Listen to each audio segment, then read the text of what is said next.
What's going on, guys? I've got here a 2000 Chevy Tahoe, and I'm going to use this truck to point out to you the location of the different fuses and relays for the operation of your power locks and your keyless entry.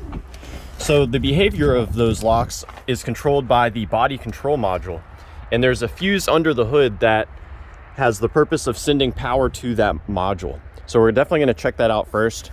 If this fuse is blown, it's most likely that none of the locks will work, none of the lock features will work, nor will your keyless. So the fuse we're looking at in here is a 10 amp fuse in the lower right hand corner. I'm just gonna go ahead and pull it out just to show you what a good fuse looks like. So this is it right here. This fuse is intact. Now, should you need a spare fuse, you can find a spare fuse right here.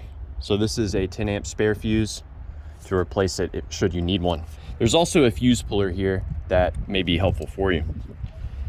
Now let's get this cover back on. We're gonna move back inside the car. This is where we can find some more important fuses, as well as the door lock and the door unlock relays.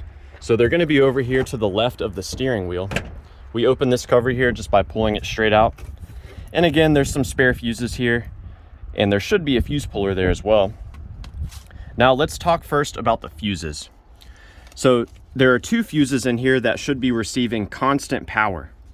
The first one is a 3 amp fuse. Power from that fuse is sent to the locks. So check that out. The actual lock switches get power from here.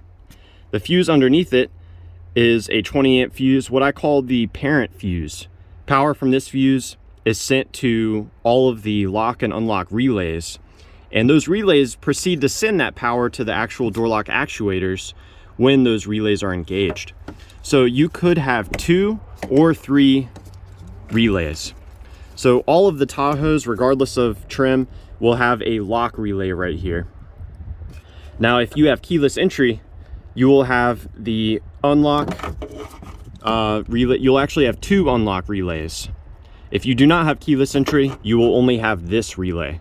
And my favorite way of troubleshooting relays is to swap them. So for example, if your doors will lock but not unlock, you could swap them and then see if the problem changes to where they will unlock but not lock. Now, when those relays activate, they send power to the door lock actuators through 2 different fuses. So when all of the doors unlock, the power for that is sent through this 15 amp fuse right here. So you yourself can check to see if this fuse receives power when you engage the lock. If it does not, then you may have an issue with that locking relay. The unlock fuse is a little concealed. It's actually right underneath that 25 amp circuit breaker. I'm just gonna go ahead and pull it out so we can get a good line of sight on it. So there is our 15 amp unlock fuse right here. So yeah, that just about covers it for the fuses and relays. I hope that this information was helpful for you, or at the very least a good troubleshooting step in dealing with the door locks on your Tahoe. Please do let me know down below if you have any questions or advice, and thanks for watching.